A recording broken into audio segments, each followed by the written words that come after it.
¿Qué tal? Nosotros nos tocó presentar técnicas de secuenciación de metagenomas.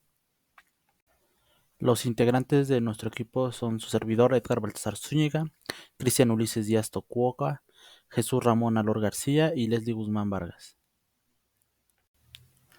Bueno, vamos a empezar definiendo a lo que nos referimos con secuenciación de metagenomas. Esto lo pudimos dividir en dos ramas, que es la secuenciación y el metagenoma. Por su parte, la secuenciación hace referencia a conocer el orden preciso de los nucleótidos que conforman un genoma o fragmento de este. Es decir, cuando queremos conocer ya sea el ADN o el ARN de un organismo, pues la secuenciación nos va a dar la información del el orden exacto que tienen sus nucleótidos que los conforman. Por su parte, metagenoma lo podemos separar como meta y genoma, y ya que meta se refiere a muchos y genoma pues hace referencia a los genomas, entendemos como metagenoma al conjunto de genes microbianos presentes en un entorno o ecosistema determinado. Es decir, por ejemplo, en nuestro cuerpo pues tenemos diferentes microorganismos viviendo en ciertas partes y conviviendo entre ellos. Por lo tanto, si tomamos una muestra ya sea de nuestra flora intestinal, pues justamente sería un metagenoma ya que contiene diferentes microorganismos, por lo tanto son diferentes genomas que se encuentran en ese mismo lugar. Existen diferentes estrategias por las cuales la humanidad ha ido secuenciando justamente estos metagenomas o en general los genomas. Entre estas tenemos la secuenciación de amplicones. Esto consiste en la secuenciación de genes taxonómicamente informativos como lo son el 16S ribosomal DNA para las bacterias, el espaciador transcrito interno ITS1 y ITS2 y el gen 28S para todas aquellas organismos pertenecientes al reino fungi y el 18S DNA ribosomal para las células eucariotas. Bueno, justamente entre la secuenciación de aplicones tenemos una técnica llamada DNA metabarcoding. Ahora, el DNA metabarcoding lo podemos entender como si tuviéramos una gran red de pesca y la lanzáramos al mar. Al momento de jalarla, pues tendríamos una gran cantidad de organismos o diferentes especies de peces en una misma red. Ese es más o menos el concepto que se aplica en esta técnica, ya que se aísla toda una muestra de un conjunto de un ecosistema de interés, y pues en esa muestra van a venir muchos organismos, ¿no? Ya sean bacterias, ya sean virus, ya sean organismos del reino fungi, o incluso pueden ser de células eucariotas, ya que pueden ser una muestra del cuerpo humano. Y entonces lo que hacemos en DNA metabarcoding es que una vez que tenemos el, la muestra con todos los organismos, pues vamos a realizar una extracción de DNA. Ahora, si digamos, por así decirlo, nosotros solamente queremos conocer la población de bacterias y no nos interesan los demás, pues vamos a hacer amplificaciones con primers dirigidos al gen 16S. Y ya que esto es conservado, pues todas aquellas bacterias, que sean bacterias, pues van a tener estos genes, y por lo tanto los primers universales para este gen en específico pues van a ayudar a que se amplifiquen. Y aunque al menos de momento no nos va a dar con exactitud cuál va a ser qué tipo de bacterias, pero al menos nos va a decir como cuántas bacterias existen. Y ya posteriormente, una vez obtenida la secuenciación, pues ya podremos obtener directamente o saber el tipo de organismo con el que estamos trabajando o el que se encontró presente. De igual manera, si queremos saber todos, pues podemos utilizar una gran variedad de primers dirigidos a los diferentes blancos que mencioné hace un momento, dependiendo todo de lo que estemos buscando. Y una vez que ya se hizo la amplificación, pues simplemente se procede a una secuenciación, la cual pues nos va a brindar el orden de las secuencias de nucleótidos, como les habíamos comentado, y esta se puede comparar con las bases de datos existentes actualmente para identificar qué tipo de microorganismo estamos hablando o fue encontrado. Ahora, como vimos anteriormente, pues la técnica nos sirve para identificar grandes o tomar muestras de diferentes genomas en un espacio. Y bueno, ahora que ya tenemos las muestras de los metagenomas a secuenciar, pues vamos a hablar de las diferentes secuencias, técnicas de secuenciación que existen y que se pueden aplicar justamente al análisis de estos metagenomas. Podemos empezar con la secuenciación por shotgun, en la cual consiste en romper el genoma en una colección de pequeños fragmentos de ADN. Es decir, una vez que ya aislamos a todos los microorganismos, pues están de acuerdo que cada uno de esos organismos diferentes van a tener sus propios genomas.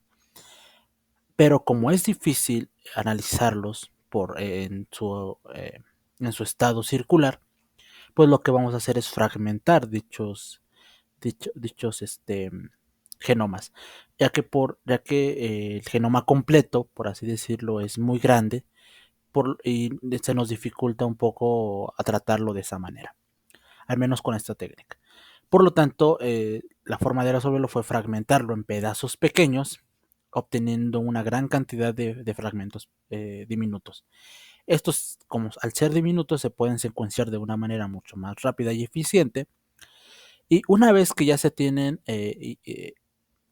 ordenados y secuenciados estos fragmentos, que están todos dispersos, pues se utilizan herramientas bioinformáticas para reconstruir los genomas, ya que estos programas bioinformáticos se van a encargar de encontrar similitudes o coincidencias en las secuencias de ADN y de esa manera saber o conocer las secuencias que pertenecen al mismo microorganismo. De esa manera nos van a arrojar como resultado pues ya las secuencias de los genes todas juntas, ¿no? Sin embargo, pues evidentemente esta técnica pues tiene sus fallas, ya que el programa puede confundir o si existen secuencias las cuales son de organismos con ligeras diferencias, pues puede que caiga en el error de. Sin embargo, aún así es una de las técnicas muy ampliamente utilizadas por su rapidez y pues por su alto grado de eficiencia.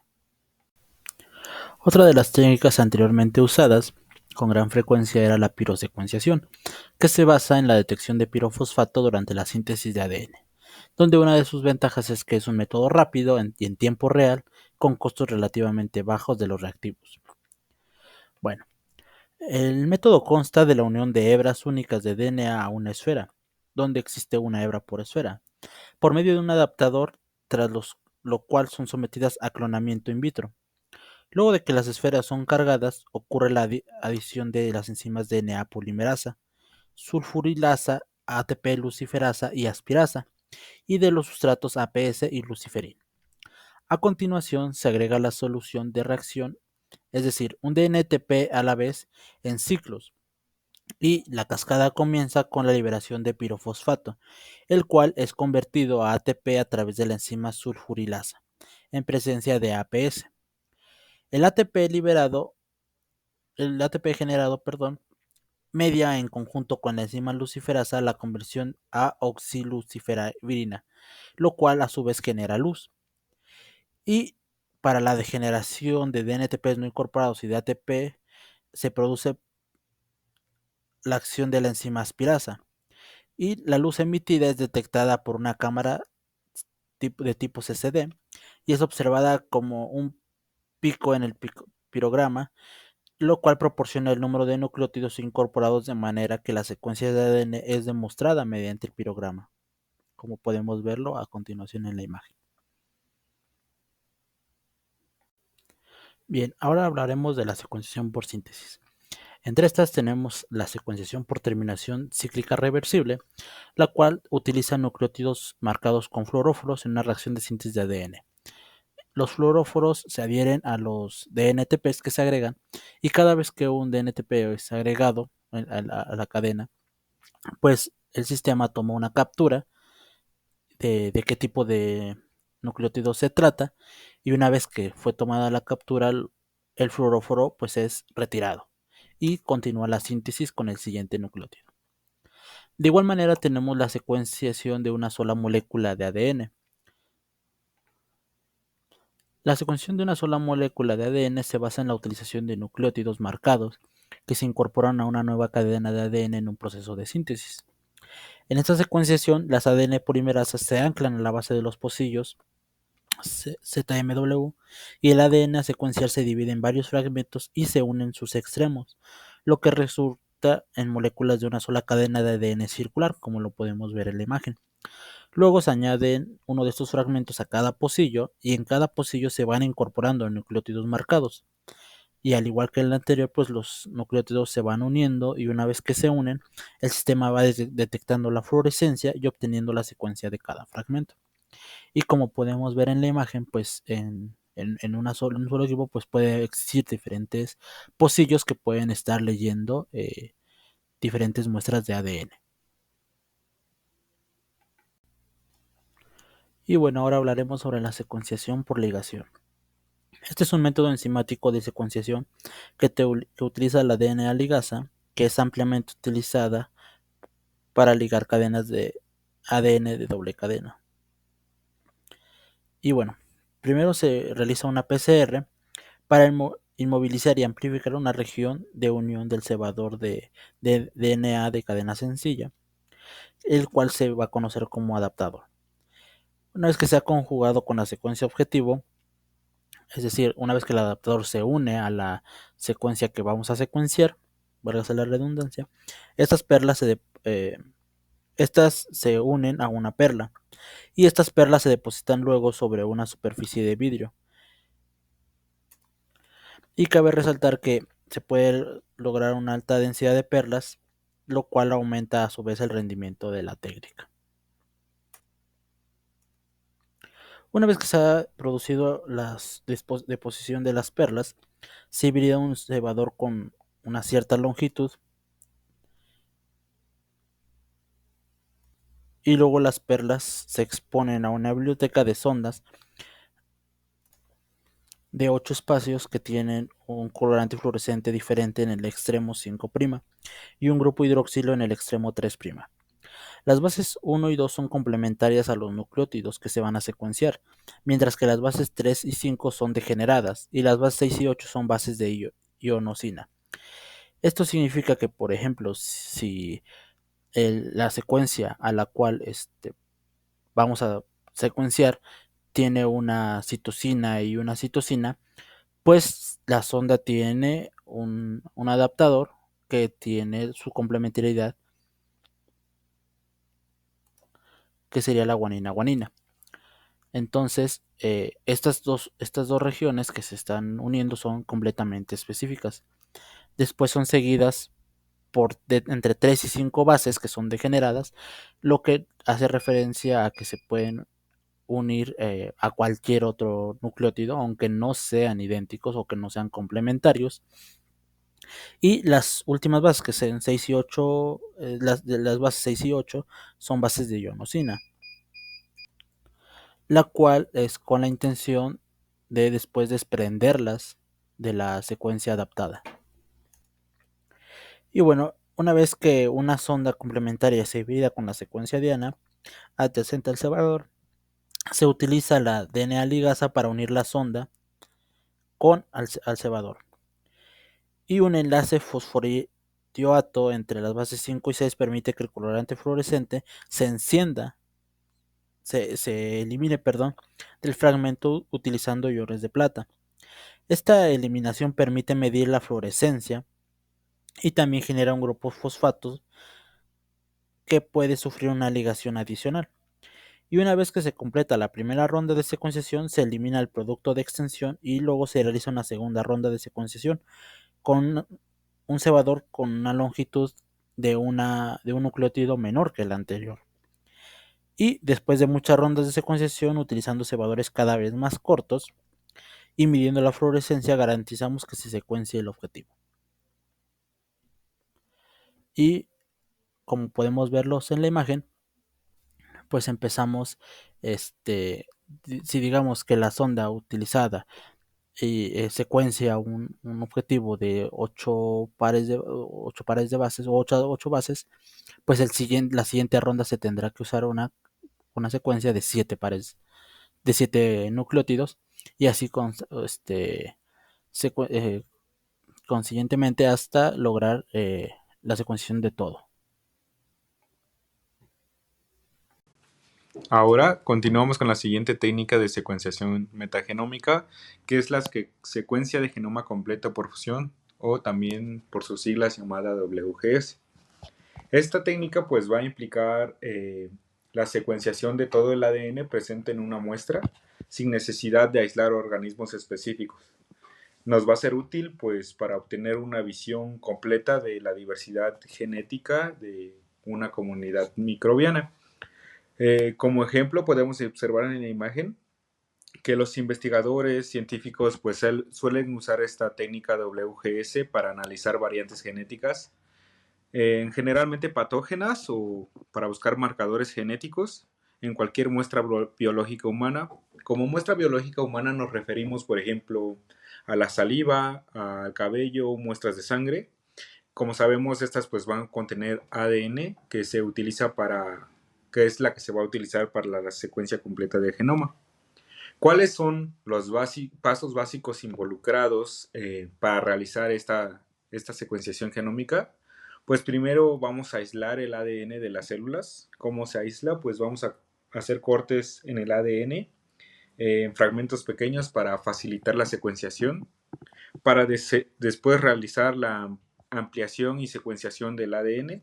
La secuenciación de los fragmentos, pues se va a utilizar tecnologías avanzadas como la secuenciación de próxima generación o NGS. A partir de ahí ya podemos estar hablando del alineamiento y montaje del ADN. Esto a partir de los fragmentos que se van a utilizar para después ser alineados y ensamblados para reconstruir el genoma completo. Por último, vamos a hacer el análisis del genoma ya una vez reconstruido. Y en este, pues ya vamos a estar identificando las variantes genéticas, mutaciones y pues otros elementos genómicos relevantes que nos interesen. Una vez realizada el análisis, pues como sabemos, se va a integrar a las librerías genéticas y a realizarse el análisis de secuencias. ¿Cómo y en dónde vamos a estar utilizando o aplicando esta técnica de secuenciación metagenómica?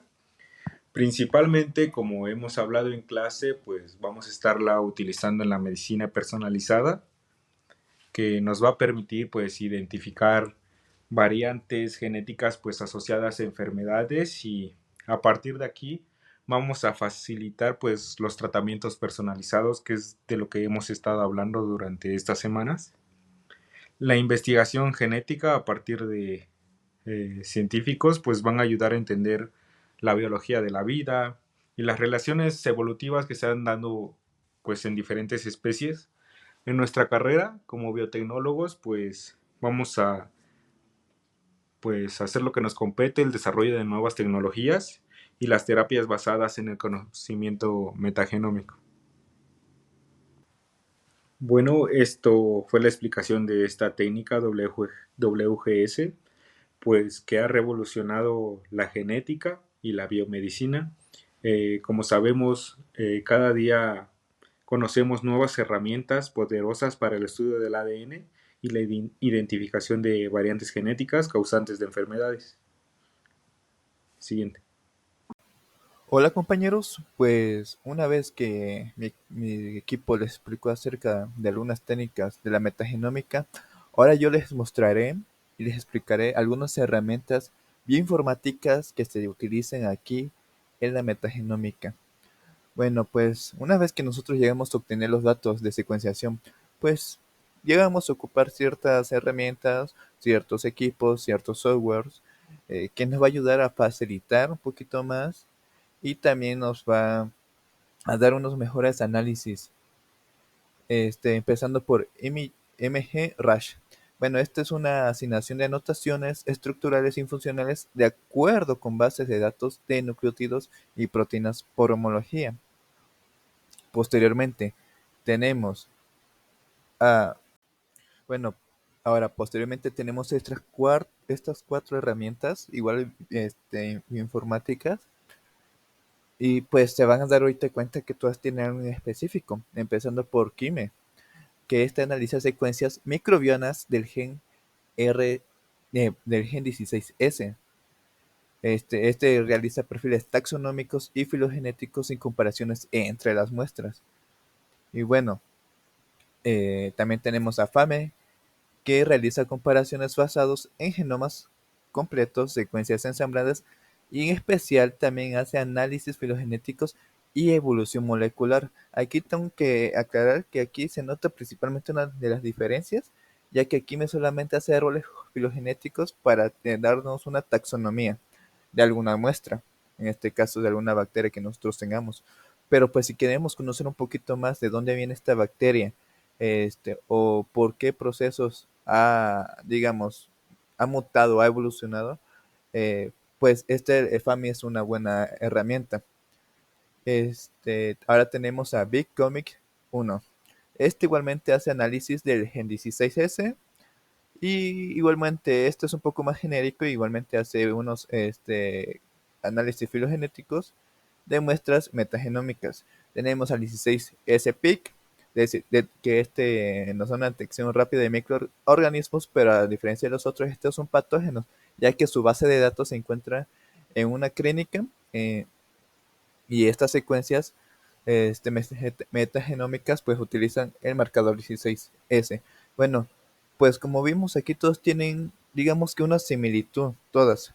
En este caso, todos estos cuatro programas pues utilizan un marcador en específico, ¿no?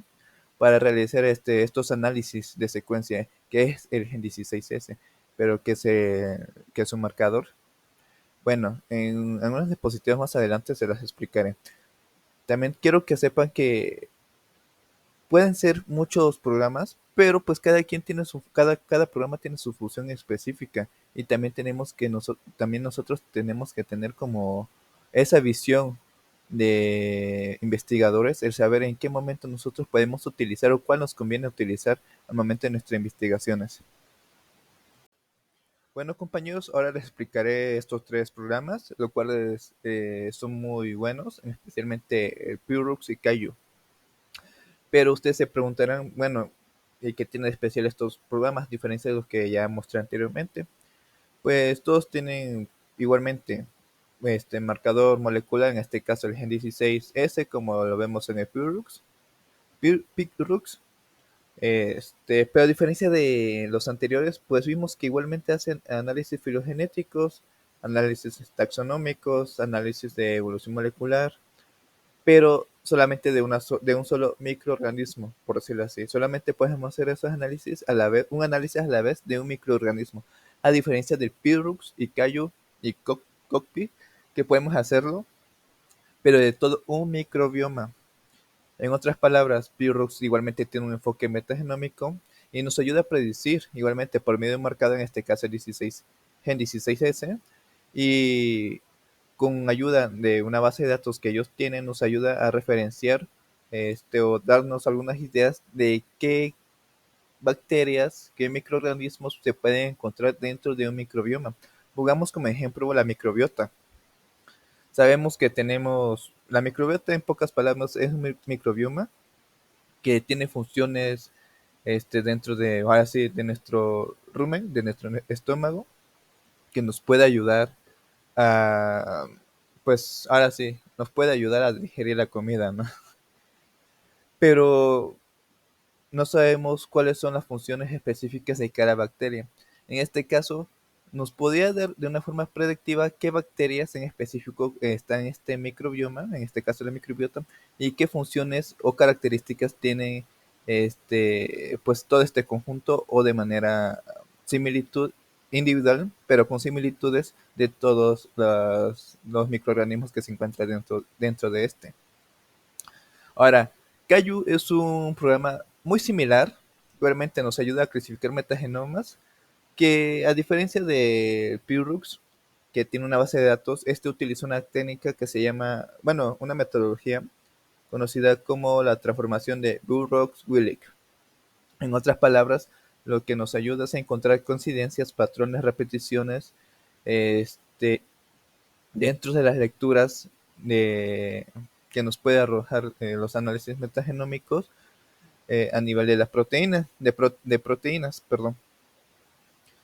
Y bueno, ahora se preguntarán, bueno, ¿para qué me sirve que nos ayude a encontrar similitudes dentro, ya sea de bacterias, de funciones metabólicas, etcétera, etcétera, etcétera?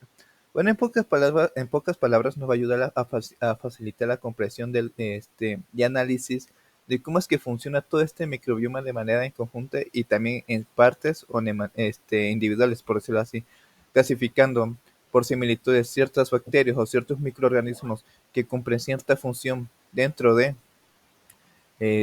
y clasificando otros microorganismos que llegan a cumplir su función, pero tal vez si las anteriores cumplieron con la suya, estas ya también cumplen con la suya o viceversa. Pues sabemos que todo el microbioma trabaja en conjunto y pues hay una organización dentro entonces se tiene que dar a entender cómo es que funciona todo esto y por qué funciona.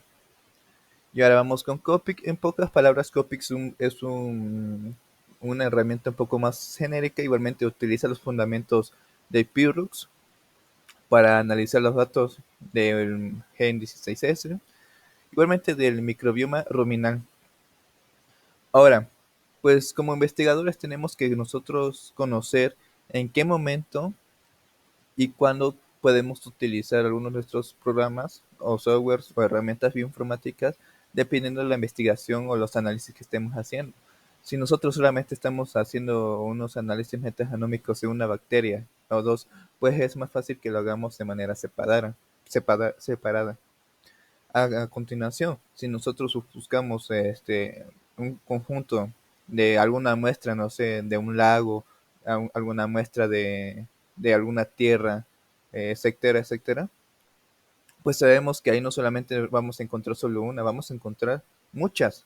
Entonces, para eso funcionan estos softwares que pues nos ayudan a analizar de manera más eficiente y accesible económicamente todos estos microbiomas.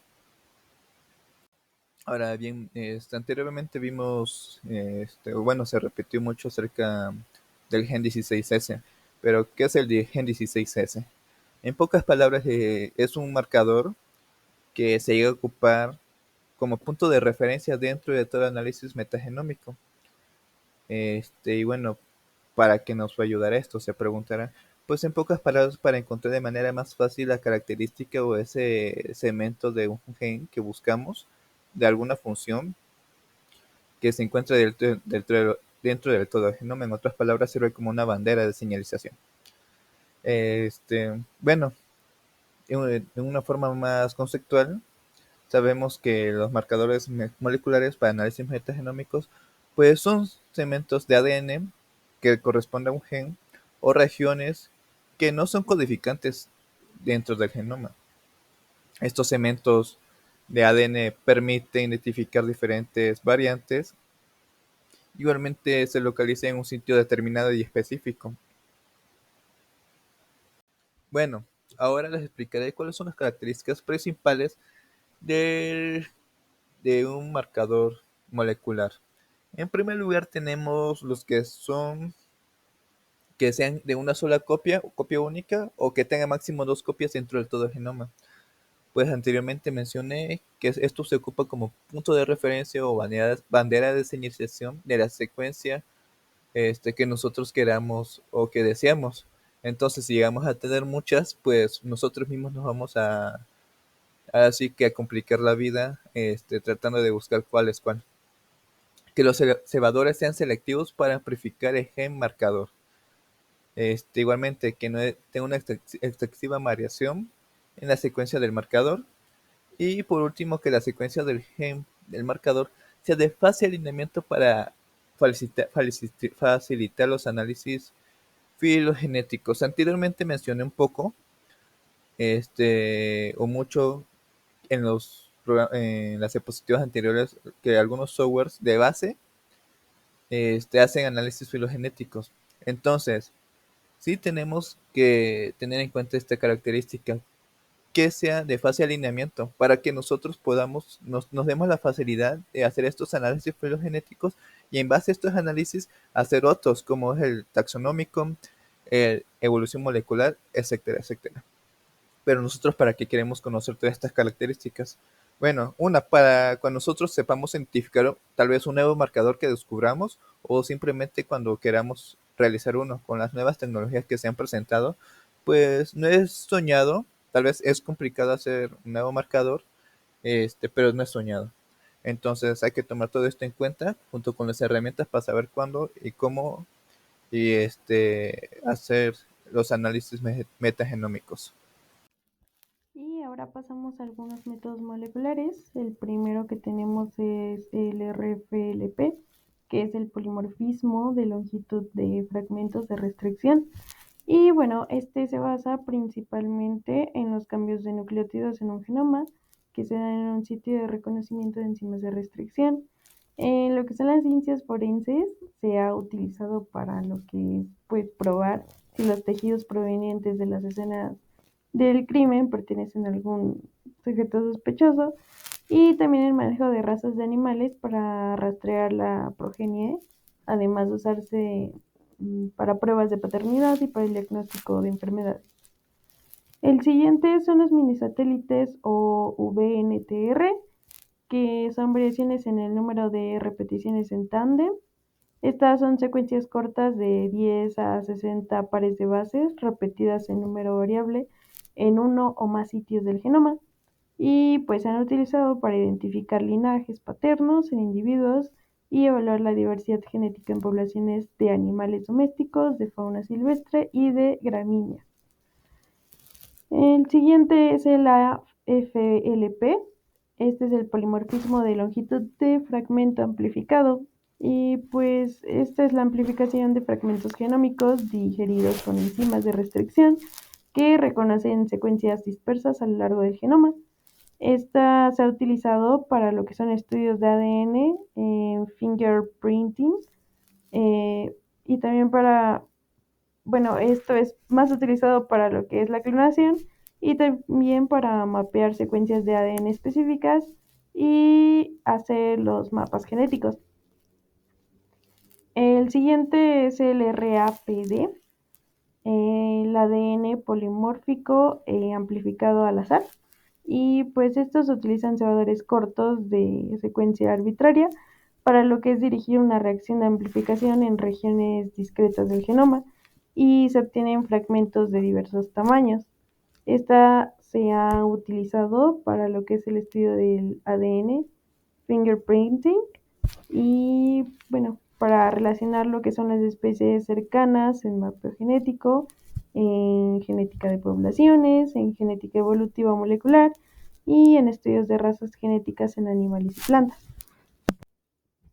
El siguiente método molecular son los microsatélites o SSR, que son secuencias simples repetidas, y pues estas son de 2 a 6 pares de bases repetidas en tándem en todo el genoma y representan un elevado polimorfismo en función de lo que es el número de repeticiones que se encuentran en regiones de genes no codificantes.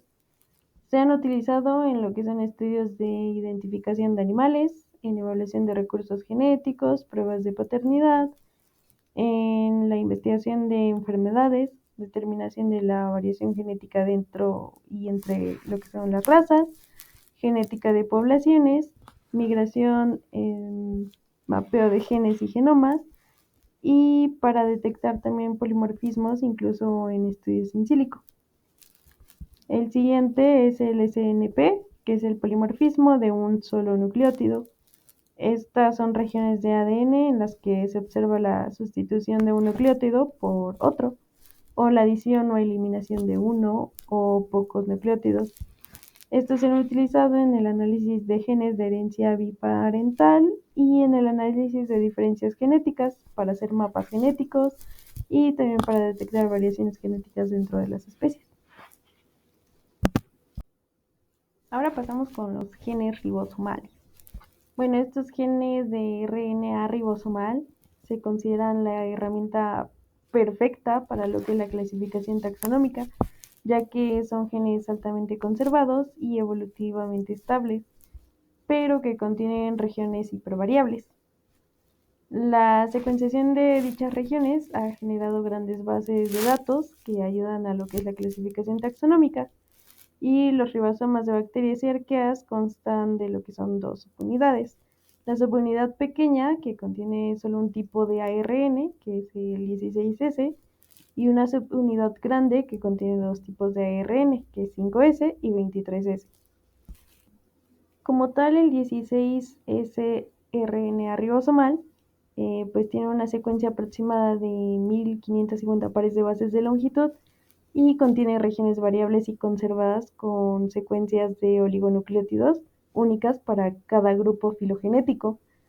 La comparación de las secuencias del gen de 16S RNA ribosomal de bacterias desconocidas con secuencias conocidas en las bases de datos resulta de gran ayuda para clasificar a las bacterias a nivel de género e incluso se ha llegado a identificar especies en algunos casos.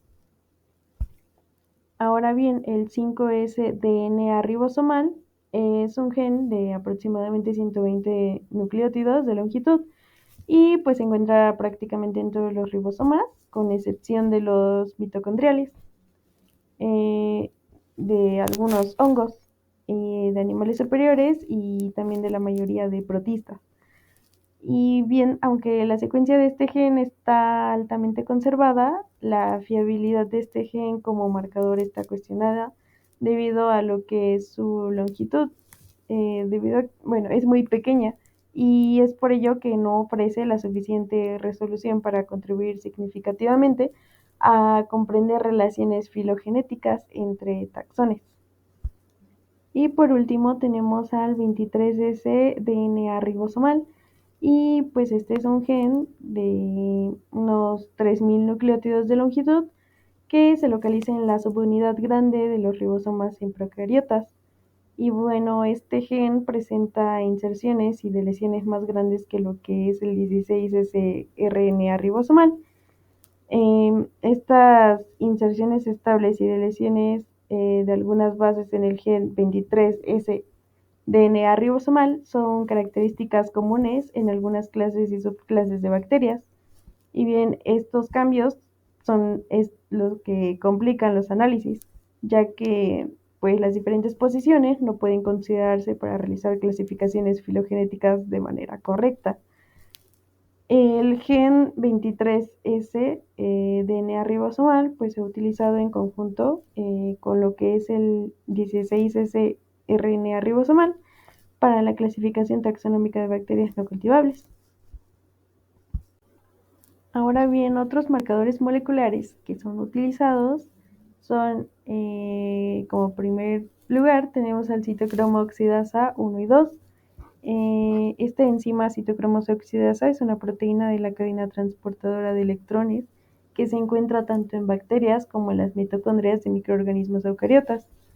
Los genes citocromo oxidasa 1 y 2 codifican para 2 de las 7 subunidades polipeptídicas del complejo citocromo oxidasa. En cuanto a lo que respecta al gen citocromo oxidasa 1, se evoluciona más lentamente en comparación con otros genes mitocondriales y pues este es ampliamente utilizado en estudios filogenéticos.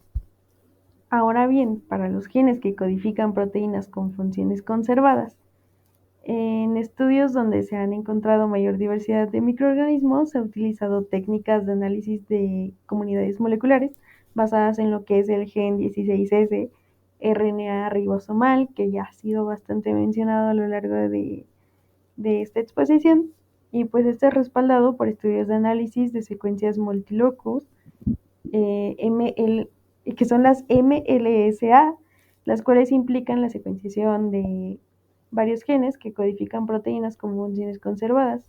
o mejor dicho, las housekeeping genes, para evaluar lo que es la diversidad en colecciones de cepas aisladas. Y bien, pues en estos estudios las secuencias parciales de genes que codifican para proteínas con funciones conservadas se utilizan para generar árboles filogenéticos y posteriormente resolver filogenias. Y bueno, existe una principal desventaja en cuanto a lo que es el uso del gen 16S RNA ribosomal como marcador filogenético, y esta es que su resolución es insuficiente a nivel de especie. Y finalmente también tenemos algunos marcadores funcionales como son la metanomonooxigenasa y metanol deshidrogenasa, que detectan microorganismos especializados como lo son los metanótrofos y bacterias desnitrificadoras.